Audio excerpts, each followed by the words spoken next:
नमस्कार, मैं हूं हनुमान गोयल और आप देख रहे हैं राज 24।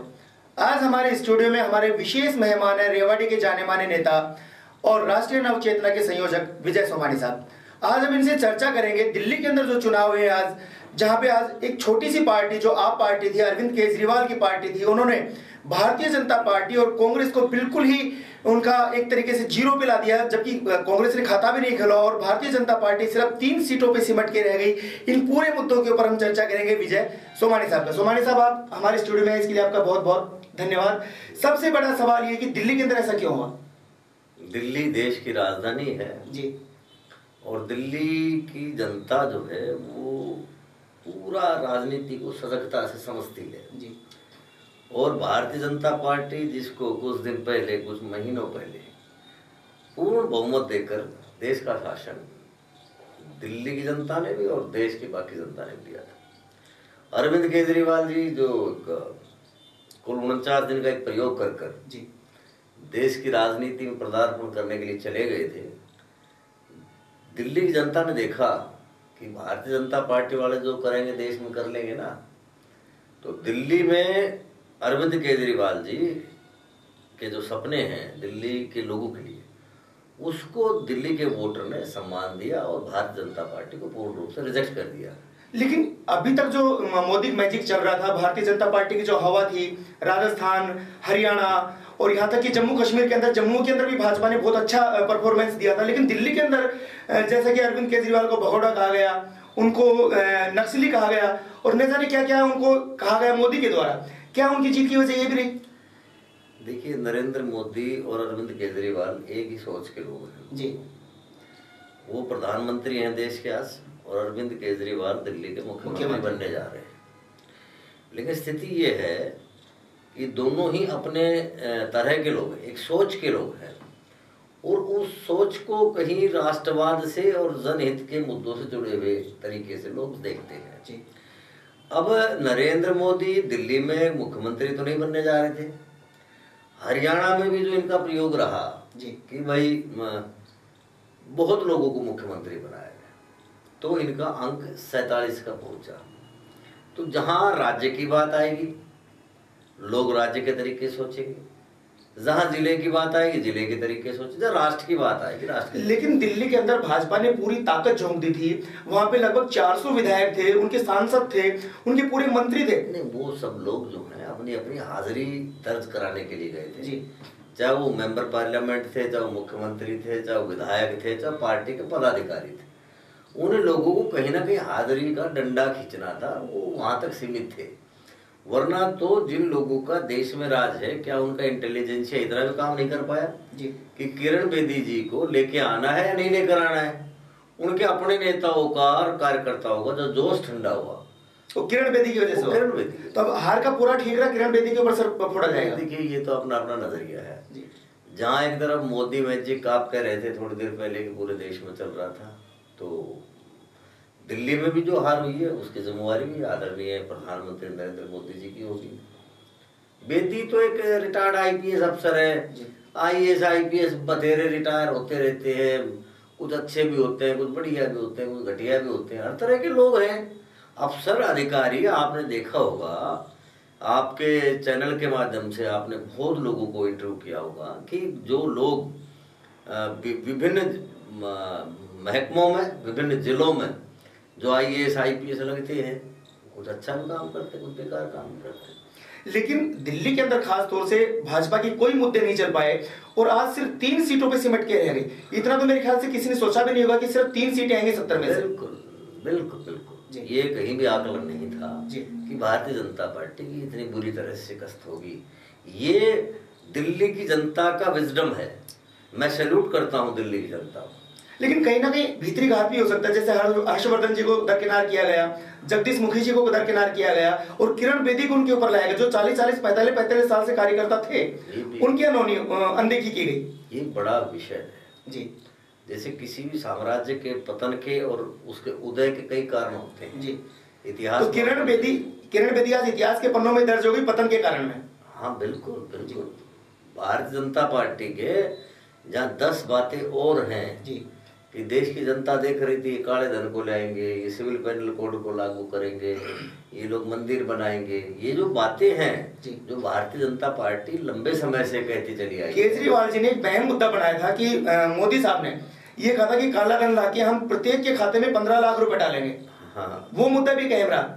बिल्कुल। अमित शाह साहब जो, और अमित शाह साहब ने कहा कि जुमला था।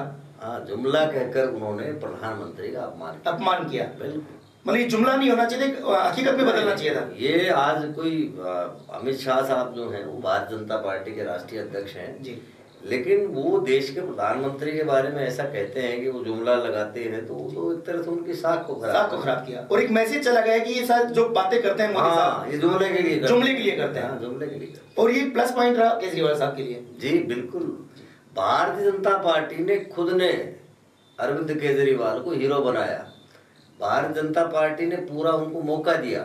भारतीय जनता पार्टी के लीडरों ने वो शब्द बोले जो उनको राजनीतिक परिधि में नहीं बोलने चाहिए। लेकिन सोमानी साहब, सबसे बड़ी विचित्र बात तो ये रही दिल्ली के अंदर, इस चुनाव के अंदर, भारतीय जनता पार्टी ने जिसे मुख्यमंत्री के लिए सामने लेके आए थे किरण बेदी को, वो भी आप अपनी सीट नहीं बचा पाई। देखिए, जब जहाज डूबता है तो उसमें चाहे चूहा हो और चाहे शेर हो जी, वो सब डूबते हैं। तो इसका मतलब ये कि मोदी भी डूब गए? नहीं, दिल्ली में तो डूब ही गए मोदी जी। दिल्ली को एक मिनी भारत कहा जाता है, छोटा भारत कहा जाता है। हाँ। और उसका पूरे देश के कोने कोने में मैसेज जाता है। बिल्कुल, पूरे देश में मैसेज गया जी कि भारतीय जनता पार्टी को देश की राजधानी के लोगों ने रिजेक्ट कर दिया। और बिहार और बंगाल के चुनाव में असर पड़ेगा? बिल्कुल निश्चित तौर पर। ये टोपी वाले लोग, ये जो आम आदमी पार्टी वाले लोग हैं, ये अपना झाड़ू डंडा लेकर पहुंच जाएंगे। लेकिन सोमानी साहब, सबसे बड़ी बात है कि दिल्ली के अंदर तो केजरीवाल का जादू चला, लेकिन लोकसभा में उनकी 432 सीटों पे जमानत जब्त हुई। अरविंद केजरीवाल एक ऐसे व्यक्ति हैं जो देश की राजधानी के मुख्यमंत्री बनने जा रहे हैं जी। वो मात्र एक अधिकारी थे। उसके बाद वो अन्ना हजारे के एक आंदोलन से, जन लोकपाल बिल का आंदोलन जो जंतर मंतर पर अन्ना हजारे जी ने जो किया, और किरण बेदी के साथ किया। किरण बेदी तो उसकी 3 और 4 नंबर की लीडर थी। जी। यही तो साबित कर दिया ना भारतीय जनता पार्टी ने कि अरविंद केजरीवाल की वो उस चुनाव, उस आंदोलन में भी वो 3 और 4 नंबर की लीडर थी, यानी सहयोगी थी। अरविंद केजरीवाल लीडर था और किरण बेदी जी जो है वो सहयोगी थी। तो भविष्य क्या लगता है आपको केजरीवाल की पार्टी का, आपका?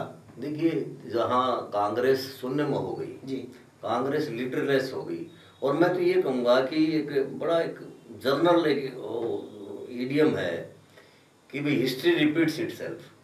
एक अंग्रेज ने 1885 में ए.ओ. ह्यूम ने, जो एटा का कलेक्टर था जी, उसने कांग्रेस की स्थापना की थी, और आज मैडम सोनिया गांधी ने इसका समापन कर दिया। जी।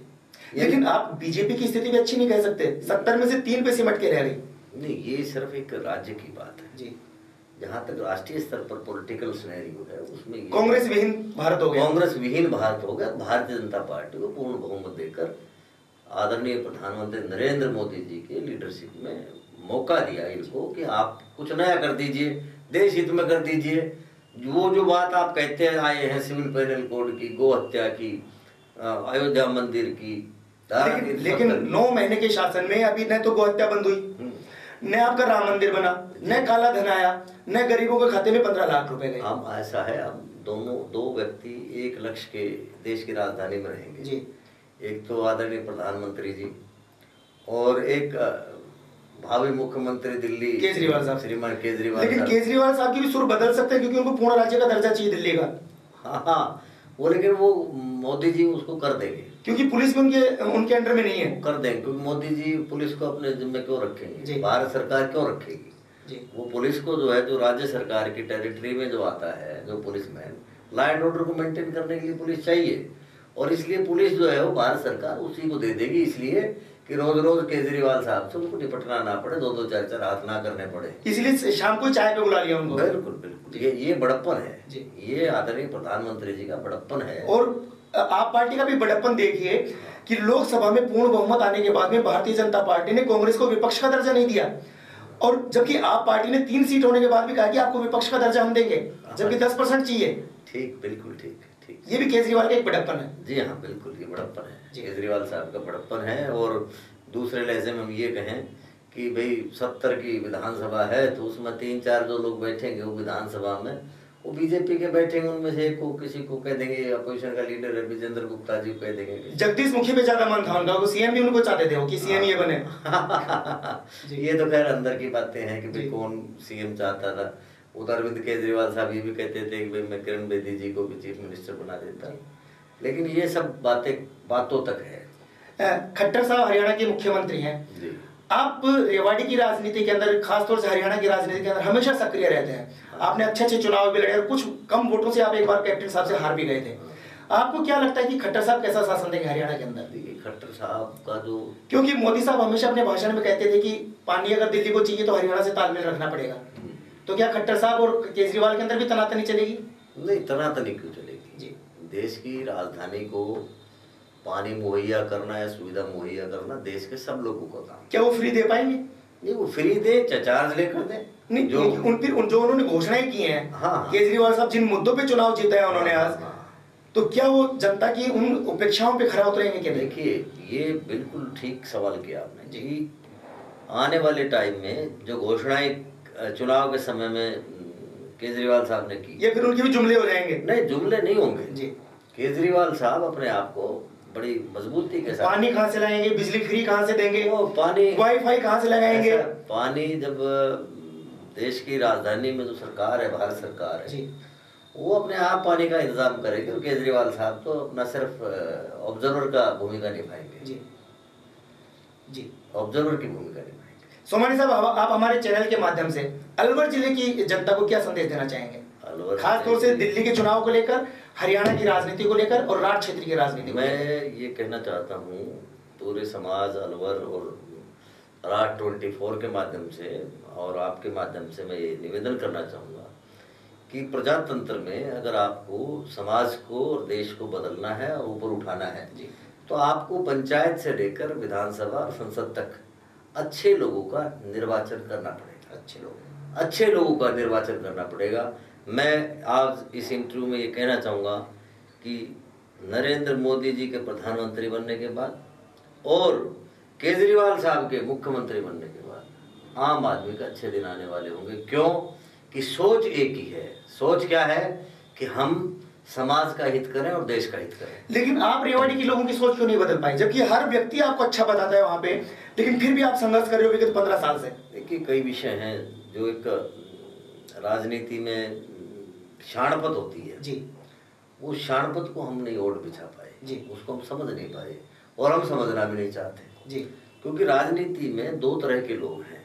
एक तो वो लोग हैं जो राजनीति में विधानसभा सांसद बनकर, विधायक बनकर कुछ धन कमाना चाहते हैं और पहचान बनाना चाहते हैं, और कुछ लोग ऐसे हैं जो सिर्फ काम करना चाहते हैं, काम के बदले में सोसाइटी में अपनी रेपुटेशन बढ़ाना चाहते हैं। तो जो जातिवाद है, गुटबाजी है, जो झूठे बातें हैं, आज सोमानी परिवार ने इस बहरोड तक जहाँ मैं बैठा हूँ, लोगों को माइनिंग में, एक्सपोर्ट में, शिक्षा में, मेरे पिता श्री स्वतंत्रता सेनानी आर.डी. सोमानी जी ने देश को आज़ाद करा दिया, सिविल मूवमेंट। तो मतलब हर जगह हम लोगों ने भूमिका निभाने का प्रयास किया। जहाँ तक राजनीतिक समीकरणों की बात होती है, ये सूत कसूत की बात होती है। मौका लगता है लोग साथ चल देते हैं। मैं जो आज दिल्ली की जनता को बधाई दे रहा हूँ यहाँ आपके चैनल के माध्यम से, उसकी वजह यही है कि दिल्ली की जनता बड़ी सजगता से, चुनाव आयोग ने बड़ी ईमानदारी से, अगर इस चुनाव को ना निभाया होता तो जी परिणाम अलग होते, परिणाम कुछ और होता। कुछ भी धींगा धींगी कर सकते थे। देश के सारे मेंबर पार्लियामेंट, सारे मुख्यमंत्री भारतीय जनता पार्टी का जुटे हुए थे। लेकिन केजरीवाल ने भी बुद्धिमत्ता से काम लिया। आपने खुद के वॉलंटियर छोड़ रखे थे मतदान पेटियों की निगरानी में। ऐसा 2-4 सीटों पर देश की राजधानी में जो चुनाव गुजरा है, जिसके परिणाम आज आए हैं जी, उन पर मेरे मित्र भी लड़ रहे थे। मैं उन चुनावों में गया था 3-4 सीटों पर। तो मैंने ये पाया कि जो निष्पक्षता है वो प्रशासन की भी थी, चुनाव आयोग की भी थी, तो हो पाया। अगर सरकारें जैसे हमारे हरियाणा में धींगा धींगी चलती है, IAS IPS सारे भग लेते हैं चीफ मिनिस्टर के गलत सही काम करने को, ऐसा अगर वहां करते हैं तो वहां तो देश का प्रधानमंत्री बैठा था। लेकिन दिल्ली के चुनाव में जातिवाद का नारा नहीं लगा, हरियाणा के अंदर अहिरवाल का नारा लगा आपके क्षेत्र में। देखिए देश की राजधानी में सब राज्यों के लोग रहते हैं जी, सब बिरादरी के लोग। तो क्या जाति की राजनीति होनी चाहिए? जाति कि राजनीति से कोई किसी को फायदा नहीं होता है। राजनीति जब समाज और देश हित के लिए होगी तो ही सब लोगों को फायदा होगा, ये निश्चित है। धन्यवाद सोमानी साहब। तो ये थे आज हमारे विशेष मेहमान विजय सोमानी जी, राष्ट्रीय नव चेतना के संयोजक और रेवाड़ी के दिग्गज नेता। इन्होंने साफ कहा कि दिल्ली के अंदर जो चुनाव है वो बिल्कुल पारदर्शी चुनाव है और आज एक ही सोच के दो लोग दिल्ली के अंदर रहेंगे, सीएम के रूप में अरविंद केजरीवाल और प्रधानमंत्री के रूप में नरेंद्र मोदी, और देश को आगे बढ़ाएंगे। इसी के साथ विजय सोमानी जी का बहुत बहुत धन्यवाद। आप देखते रहें राज 24। नमस्कार।